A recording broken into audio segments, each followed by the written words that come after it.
Good evening and welcome back to yet another exciting edition of the Social League. My name is Rivaldo Kavanga and I'll be your moderator for today's discussion. Today we are here to dissect a serious concern that we are facing in the country, and that is our youth unemployment rate. The youth unemployment rate is currently at 46.3% and expected to reach 50.3% by the end of 2021, according to the Trade Economics Global Macro Models and Analyst Expectations. Meaning by the end of 2021, theoretically, passing every two young people you meet, theoretically one of them is highly likely to be unemployed, a very, very concerning statistics. The National Youth Policy was launched during the month of July this year. We will also see what it entails and how it plans on helping reduce youth unemployment in the country. The agricultural sector is one that provides a number of opportunities for our young people and can aid with establishing food security and relieve us from our import dependencies on basic goods. Joining us today in studio to help us resolve these useful issues, we have our Deputy Minister of Sports, Youth and National Services, Honorable Emma Kantema-Gaomas, the founder and the Executive Chairman of Youth in Agriculture, Ndatulumukwa Haikali, and the PDM Youth League National Spokesperson, Maximalliant Katjimune. But before we dive into the discussion, please stay tuned for our daily promo ad.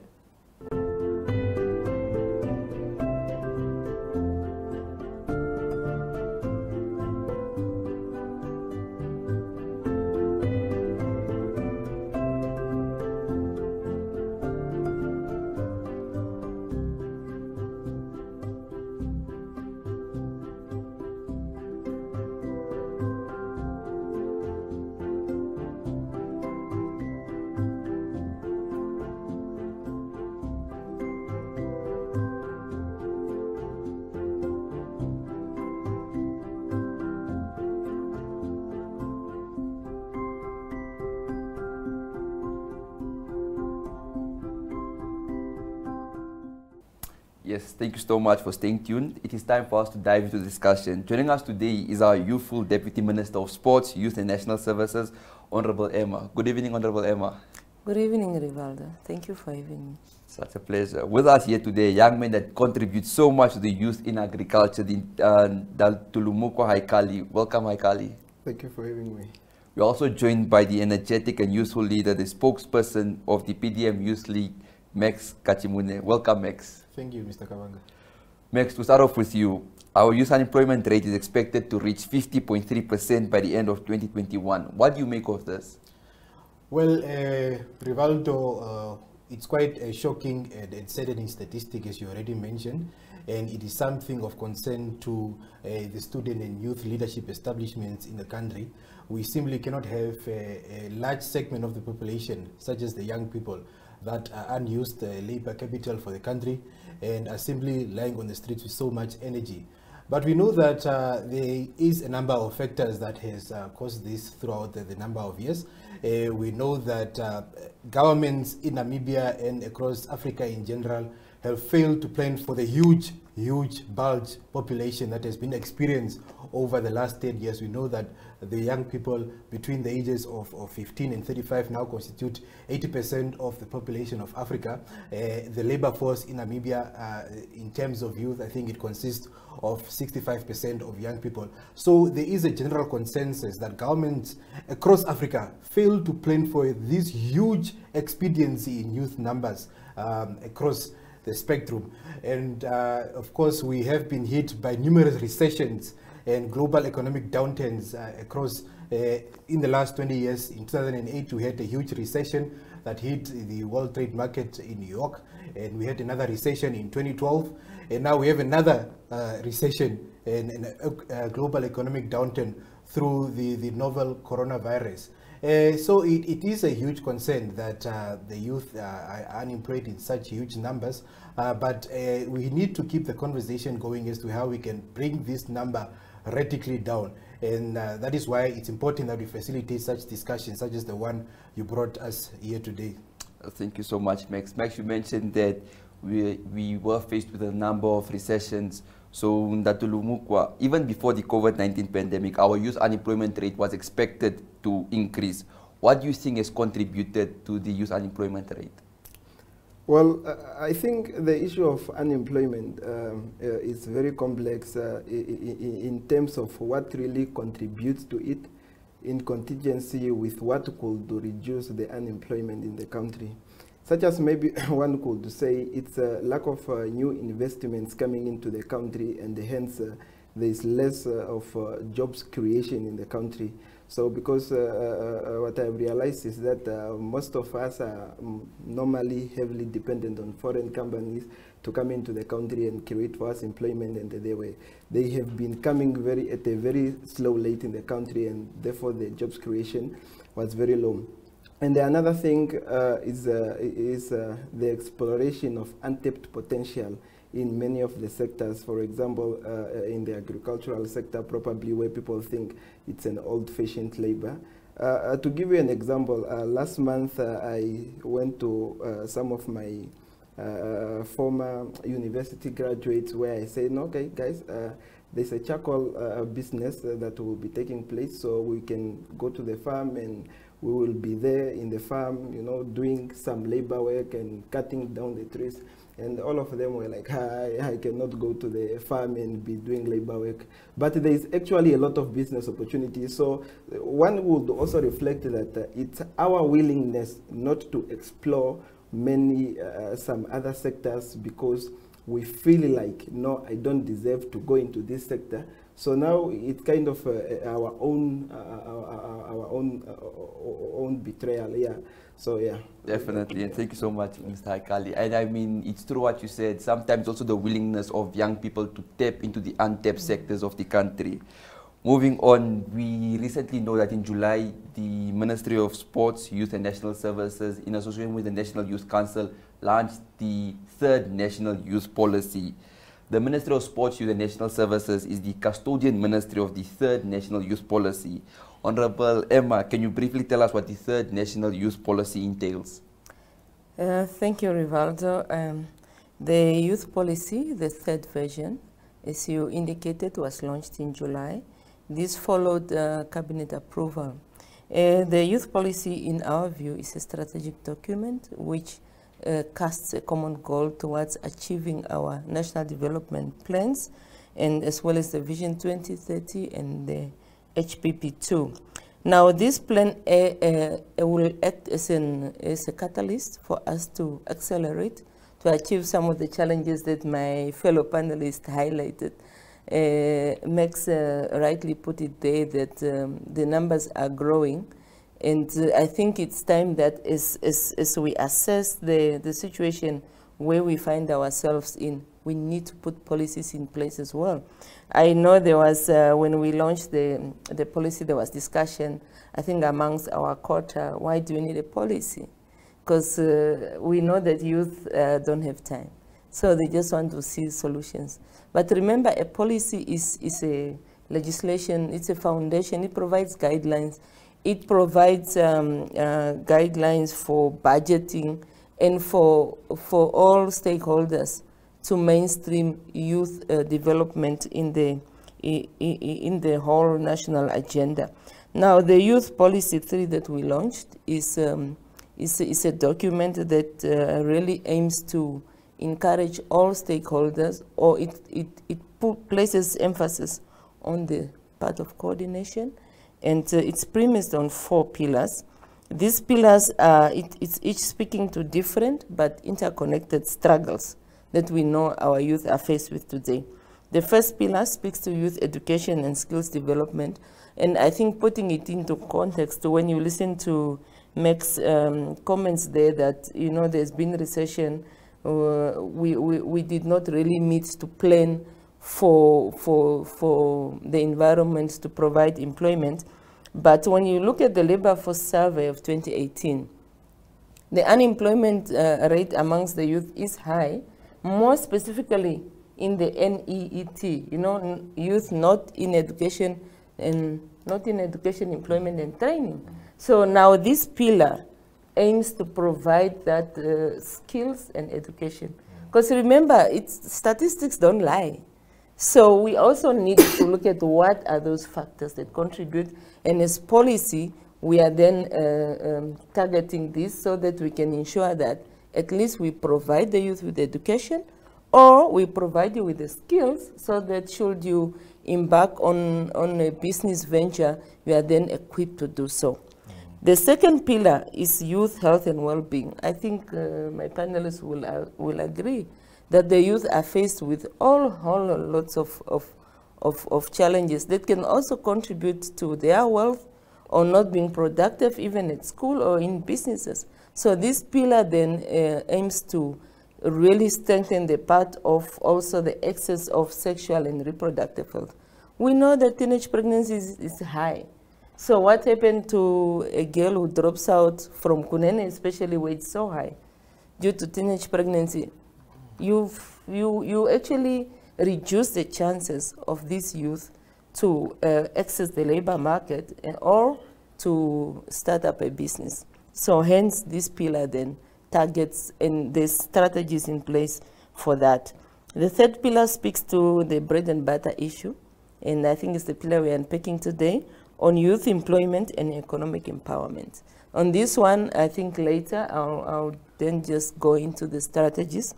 And then the last pillar, youth political and civic participation. I think, Rivaldo, you are best to even advocate for that one, which is key, because we are saying that we should groom the leaders. We should, put in steps so that the our youth can take up these positions. I mean, we have Max working at Parliament, right? So we are grooming. We're definitely grooming. We are grooming. We have Mr. Haikali here, serves on the National Youth Service Board. What do you call that? We are grooming the leaders. So we are really saying that let's mainstream youth development in all levels. And the beauty of this policy is it's a coordinated policy that not only should the responsibility for youth empowerment lies with the portfolio ministry, but key line ministries, civil society, political parties, they are members of National Youth Council, and including the private sector. I think when we talk about jobs, we have not created jobs, the youth unemployment rate now going to that staggering figure that you mentioned. For me, I just think the private sector did not expand. Because remember, government now is the majority employer. Definitely. So we need also to expand the private sector to absorb a number of youth. Thank you so much, Honorable Minister. Namibia is recognized as one of the countries with the best policies in the world. However, we often fail in implementing our policies. Honorable Emma, how will the third National Youth Policy aid in reducing youth unemployment rate in Namibia, and what measures or strategic measures will you take to implement it? Okay, as I mentioned before, that this policy is really one that is a more coordinated framework that will ensure that youth agenda is mainstream, because we've realized that youth issues are fragmented.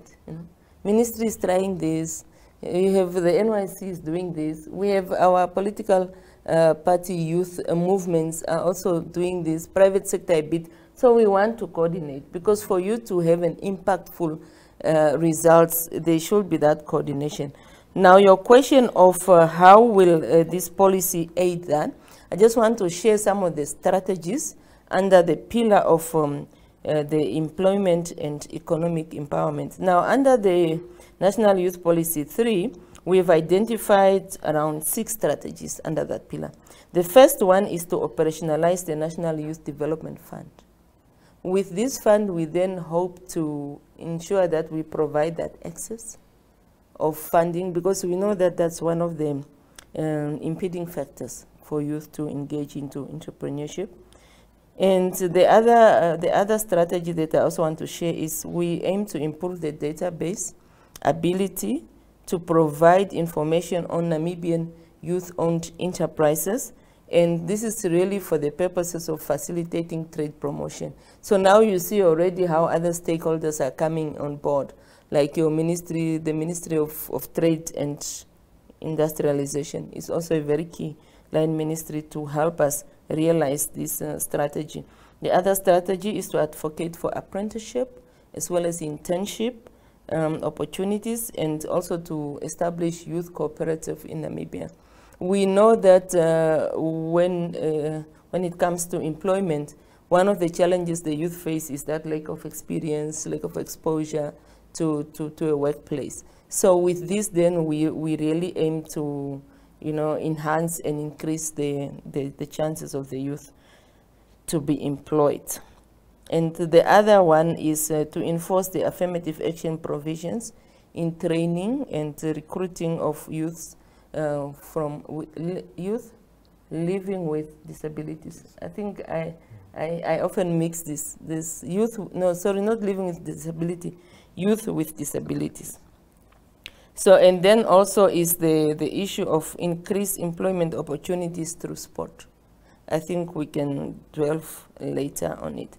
But Rivaldo, just allow me that on this point, the policy also takes the notion of a whole government approach. We are not saying the Ministry of Sport should now get the entire budget to implement all this, but rather look at all the key line ministries. Yeah, maybe with time I'll also add, I would like to share some of the programs that government is already implementing, which I think is key for the youth to partake, especially the ones implemented from the Ministry of Agriculture, from the Ministry of Urban as well, and DBN as well. Thank you so much, Honorable Minister. So the Minister mentioned one important thing, and it is establishing, it was one of the strategies, and is establishing a national youth fund. So the agriculture sector of our country is not fully utilized by our young people, as mentioned before. Mr. Haikali, how can a young person without resources like land and finances that has a passion for agriculture to venture in the agricultural sector? What resources are there for young people that plan on going into the agricultural sector? Yeah, well, thank you. I think those are the challenges we have been dealing with in the past and advocating for. And as an organization, we tried our best to bring together the area stakeholders to ensure that we address some of these challenges. But as of the land, currently on our rural areas, that challenge has been, I would say, has been addressed. Because if you want some few hectares to do farming, you go to your to the authorities, to the rural authorities, and only when you want to do farming beyond the 100 hectares, then you need an approval from the Ministry of Agriculture. The issue of funding, although it has been quite a big one in the past, I would say the area stakeholders, especially the financial institutions and those that were developed for the specific purposes, have been trying their best.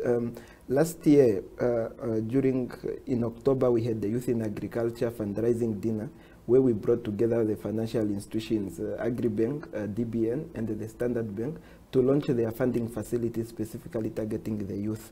And they did so.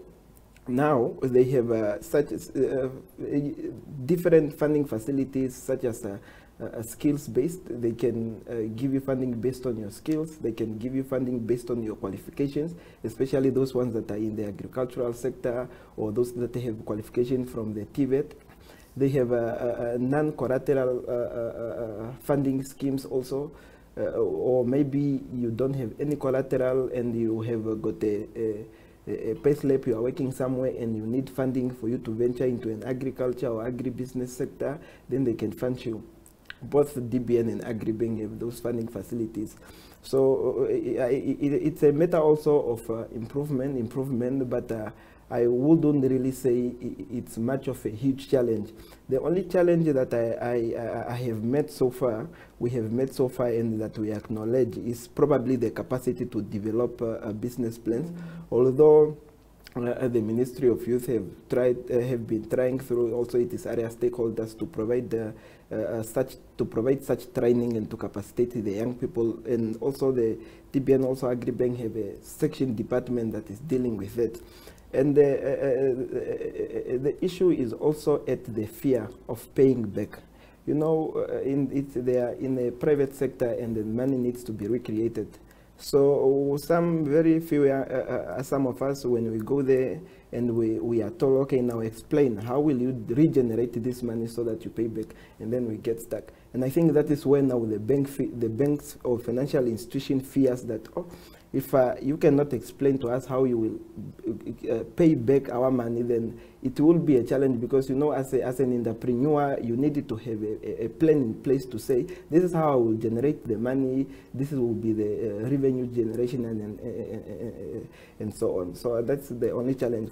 But another opportunities that could be there is we could also access many grants, especially the Social Security recently launched some grants that are targeting community-based and the entrepreneurial ideas when you want your funding, or maybe you can also approach GIPFs, or because they also have some pool grants just to assist the young people for those that wants to venture into those sectors. So I think it's maybe a matter of information access and a matter of also willingness to approach this and really put in more effort to ensure that we have the papers in place and they work hard so that I can access such opportunities. Thank you so much, Mr. Haikali. I think, Rivaldo, yes, with your permission, let me just add some of the initiatives that Mr. Haikali didn't touch on. Okay, definitely. More specifically, the ones provided for by the Ministry of Agriculture, Water and Land Reform. Definitely. Okay, the ministry has introduced various initiatives, and this is really to promote agricultural development, especially in the rural areas. Again, coming to the figures of unemployment, when you look at the segregated figure, in the rural areas, it's high. So these programs then at least ensure or provides an opportunity for the youth to engage themselves. And I mean, we know our setup, especially when, okay, if you are in Kahenge, in Kavango, there is land, they have land, you live on land. So one of the programs really that I want to inform our youth about, and please grab these opportunities. Ministry of Agriculture provides horticulture support program. I'm sure we've all seen, especially when it comes to small, what is this, crops, net shades. You know, now we are seeing that youth are also producing. And there's a budget provided for it for an amount of 11 million. That's just for this financial year. There is a program on cereal value chain development scheme. We have seen that, your pearl millets, you know, the mahangus, 4.84 million provided for it. The poultry value chain and development scheme, I think that's by far the most popular one I've seen. When you go on Twitter, this, especially even Agribank is promoting poultry. And the good thing about poultry is it allows youth to really enter at various levels. We have seen now how many producers sell eggs. So you actually don't need to produce the eggs yourself. You can enter at a level where you can retail, you can sell these eggs. Or you can sell chicks, some sells 1 day old chick. So they are or you can be a broiler, for example, just producing meat. And the other one is the Dairy Value Chain Development Scheme. There's a 2 million for this one. Small stock distribution and development in communal areas. Small stock are now your goats, sheep, and so on. 4.3 million was budgeted for it. And then the whole NAMSIP program that we have seen, the Namibia Agricultural Mechanization and Seed Improvement Project. So these are really some of government's initiatives and efforts to also ensure that we do create activities in the rural areas, and it will also help curb the issues of urbanization, because we know that especially the sector that we are talking to, the youth, they are very mobile, they move where there are opportunities. So we also want to then create these opportunities in the rural areas. Well, thank you so much to the panel, and I mean, such insightful information. I hope you guys watching actually picked up on the opportunities laid down by them. I mean, such great opportunities with such a huge amount of funding. I think one of the key areas that we as young people lack is the access to information to such opportunities. So if you're watching this, please have the willingness to go and apply for these opportunities, do a background search on these opportunities, and go forward to the relevant offices and ask for these opportunities. Now, moving on to our panel. We have just heard of all the opportunities mentioned, and I would like to ask Max. Max, we heard all the opportunities, but what do you think government and the private sector can actually do to help reduce the youth unemployment rate? Well, the deputy minister mentioned something very interesting, at the beginning of the intervention, and she said that youth want things to be done very quickly. And she's absolutely right. I think we must move the conversation from let's talk about youth unemployment to actually tackling youth unemployment head on. And there are a number of interventions and policies that are introduced by governments, written by academics and civil society as to how we can tackle youth unemployment. And we read very good documents. The minister was outlining the particular policies and documents that have been outlined by government. But we know that these issues are very generic in nature. We see that most of these policy documents are very repetitive. They are very good contextualized, but they are very repetitive and generic, and they do not really speak to the core of the problem. The core of the problem, we know, is that the economy is simply not producing jobs at a rate fast enough to absorb the growing number of young people in this country. The economy is not producing flexible jobs to accommodate the hundreds of thousands of learners coming out of the basic education system, and more importantly, the job market post-tertiary education is not producing jobs fast enough to accommodate the thousands of graduates that come out of tertiary institutions every year. And there's a number of explanations for this, Rivaldo. I remember reading the National Development Plan 4. It outlined that the Namibian investment sector is not investment friendly because there is a very high cost of doing business in Namibia, and the process involved in doing business and registering a business, both for local investors and foreign investors, is complicated and quite volatile to investors. And although we are quite happy that BIPA was established in 2014, and subsequently the Foreign Investment Act was passed in 2016 to sort of curb this investor hostility, we know that government can do much more to attract businesses into the country and sort of curb this youth unemployment rate. And also we need to move beyond the conversation. We need to take further more radical approaches, because we know that the problem is so dire and so catastrophic at this point. We have a significant majority of your population that is unused human resources. Is it not time perhaps, and I'll propose this to the Honorable Deputy Minister, that the government, because we know that the youth is a significant majority of this country, that there is an employment quota even implemented in government vacancies for young people. Can we not take such radical approaches? Because the ones that we've been adopting in recent years are very generic in nature and do not speak to the core of the problem, which is number one, that the economy is just simply not investor friendly, and it's not producing jobs fast enough to accommodate the thousands of young people that are unemployed. And number two, can we take much more radical interventions to deal with the problem? Starting with, we propose a youth employment quota in government, because we know that youth are also now finding it very hard to access jobs in government, in as much as you say that we must also be employment creators on our own. Okay, thank you so much. I think, Rivaldo, let me just compliment what Max have just alluded to. Definitely. In terms of the investment, you have seen that, is it last year, this year, where the NIPD, the Namibia Investment Board has been instituted. I think those are some really of the steps that we are embarking upon, and hopefully we'll see that the economy will expand, and so that we are able to absorb more youth in the system. Really, I mean, we really need, it's a fact, the economy, the private sector just need to expand. Government alone, how many employees are we? And you remember now there's the issue of containing the wage bill as well. So really government need to expand. We need to create conducive environments for investors to come and invest in the country. And I think also at the same time, the youth also needs to tap into some of these opportunities.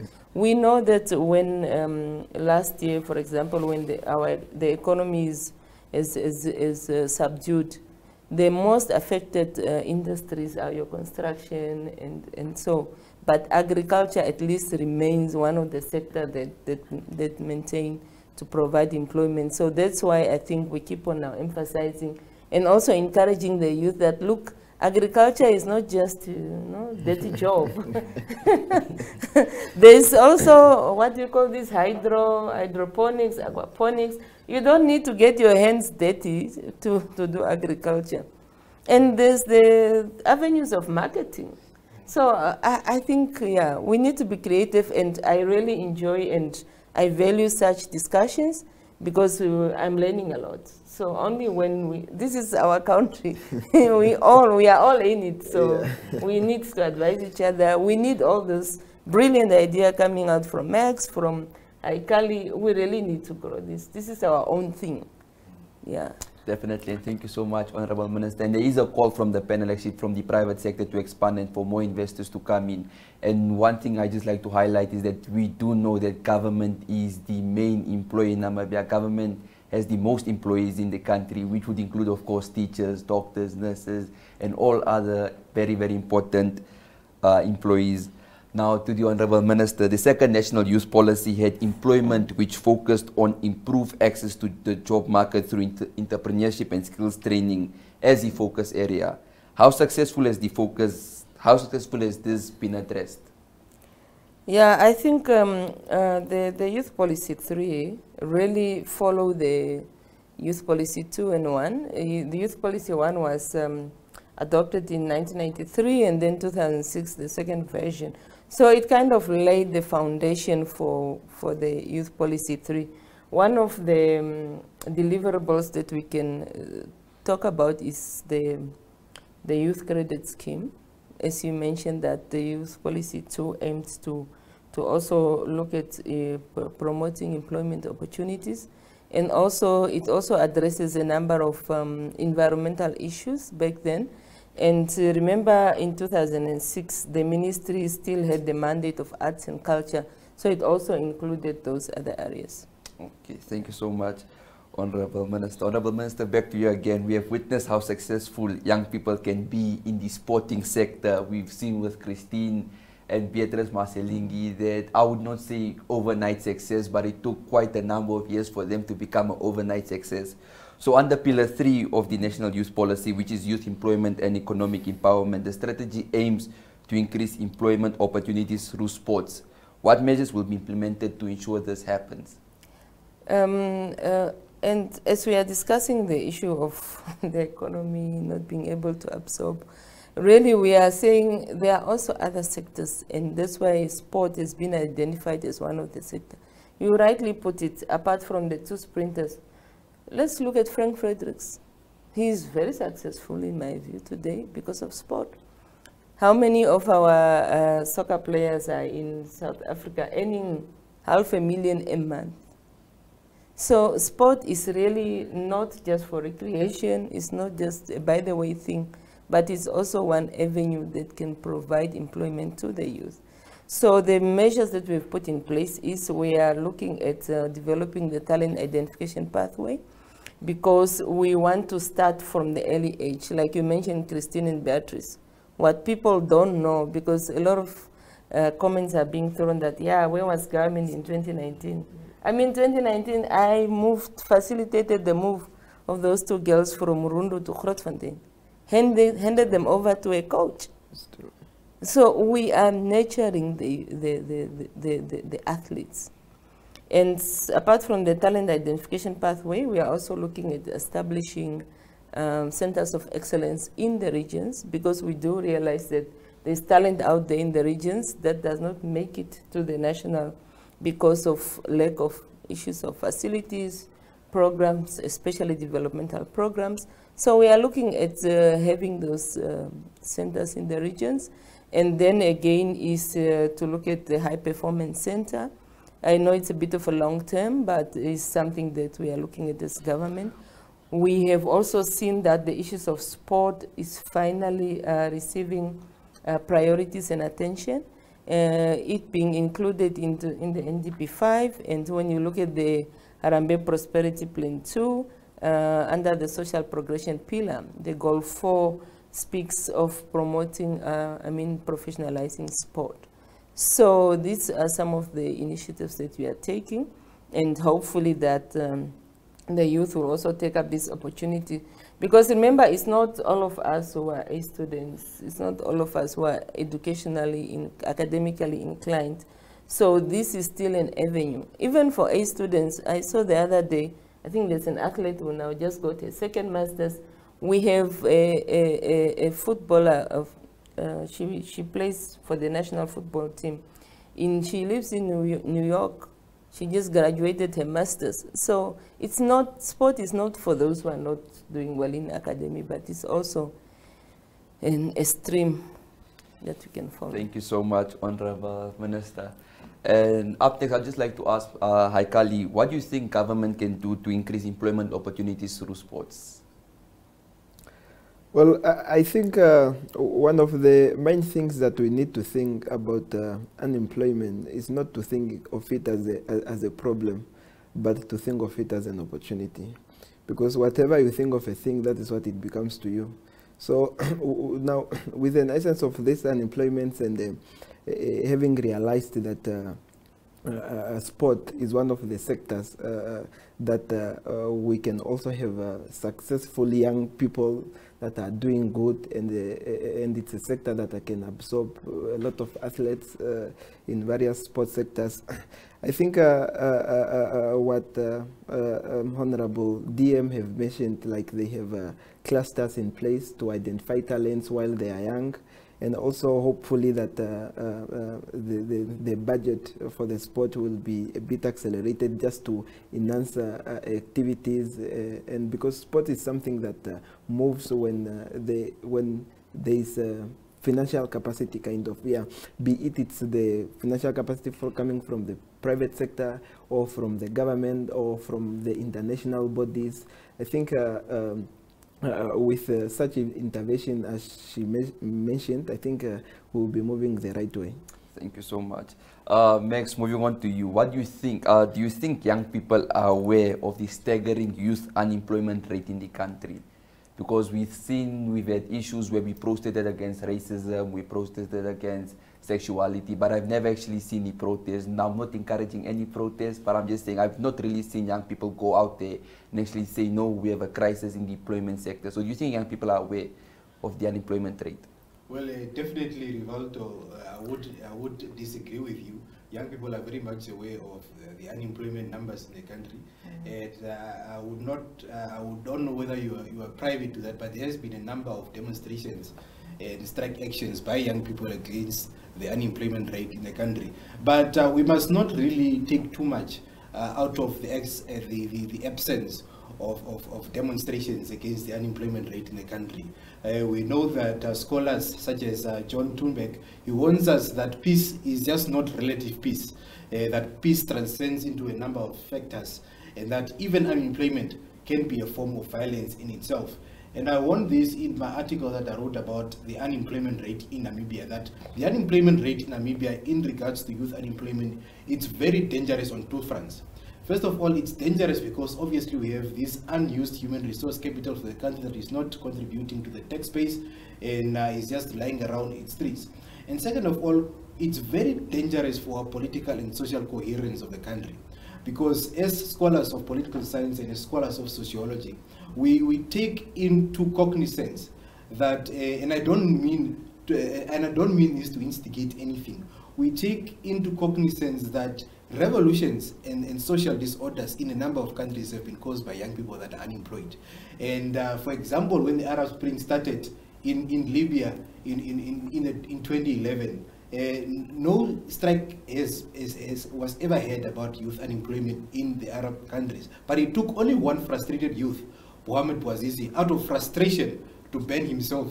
And that sort of was an instigator for the Arab Spring. So the government must view it from that perspective, that having over 50% of your unemployed people being, or rather having 50% of youth that are unemployed is extremely dangerous for political and social coherence. And that is why I'm saying to you, Rivaldo, that you must not take too much into the fact that there has not been much strike action or demonstrations against the unemployment rate in the country, because it is a ticking time bomb. Eventually people are going to get frustrated, and that is why I was saying to the Honorable Minister that government has to put this issue of youth unemployment at the very top of its priority, because we know that from historical and political context that having such a number of young people in a country that are totally frustrated and are unemployed and are hungry is totally dangerous, not only for the economy, but also for political and social coherence.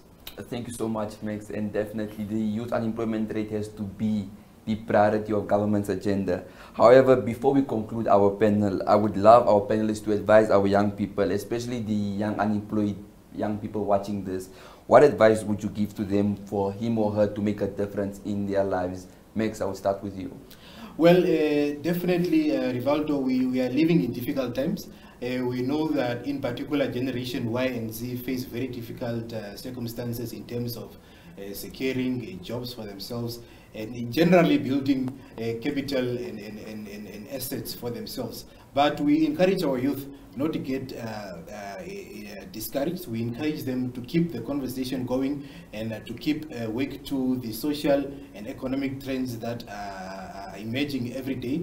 Definitely, we encourage our youth also to grab the opportunities that have been outlined by the Honorable Deputy Minister to keep themselves aware of all the opportunities that are advertised through our social and electronic media, and to generally keep reading, keep educating themselves, and surely we'll get over this very saddening and extreme statistic that over 50% of our young people are sitting at home and are doing nothing. Thank you so much, Max. Mr. Haikali, what advice do you have for young people watching this, especially the young unemployed people? Okay, thank you very much. I think one of the things that is hindering us back, it's also the ideology that somebody owes us jobs and therefore they must deliver it to our doorstep. If we continue with this ideology or assumption, then we will later find out that we are not creating any space so that we try something for ourselves and create jobs. The successful companies that you are seeing today that are flocking to Namibia, we have seen Zimbabweans, Malawians, Angolans, South Africa, all of these people are moving to Namibia because we kind of have a space for entrepreneurial, we kind of a space to groom some small, medium enterprises. Therefore, I don't really go with the statements that there are no business opportunities, because we have foreigners that are flocking to Namibia to come do their small businesses here in Namibia.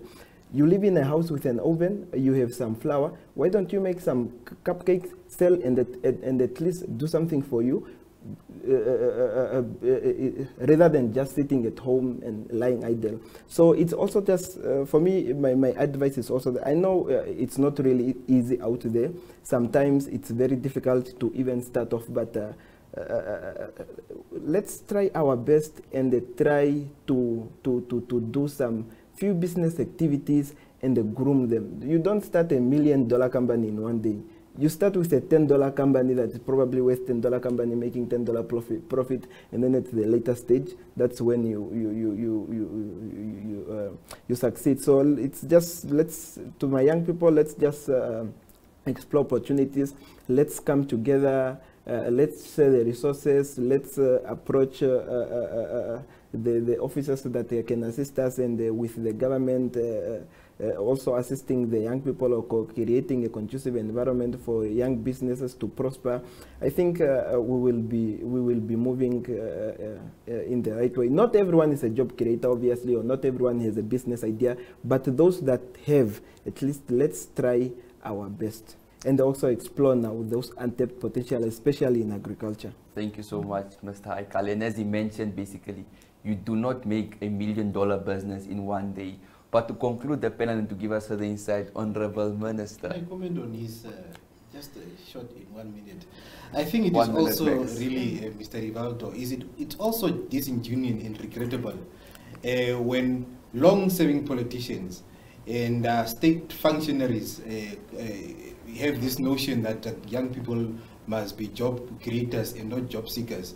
In fact, we know that it is very clear that this notion is used by career politicians and state functionaries to sort of create an excuse for the fact that government has totally failed to accommodate the growing number of young people into the job market. And by the way, Mr. Rivaldo, I have to mention this one because it was quite disingenuous. Our lovely Honorable Minister of Sport, which we love very much, Honorable Artes Ogarero, who is a state functionary, a very long career serving politician, came out and said that young people must be job creators and not job seekers. It is quite disingenuous, and politicians must get away from that notion. We know that the opportunities that government is giving to young people are far and few in between, and even if we go to the economics of the matter, there is simply not enough job market, big enough of a market in Namibia to accommodate even if every young person has to start a business in this country. So let us tackle the core of the issue, that the economy is struggling to create jobs. Thank you so much. That is the core of the issue, and politicians and functionaries of the state must stop with this notion that we must be job creators. Thank you, Max. Not Yes, job seekers. Mr. Haikali. Yeah, one comment before we move to DM. I think one thing that I want to highlight is that we must have a positive attitude towards the advices rather than just being negative to whatever somebody is putting out for us.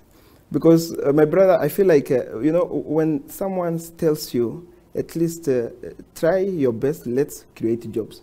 It's better than someone that is advising you to say, sit there, wait for someone to give you a job.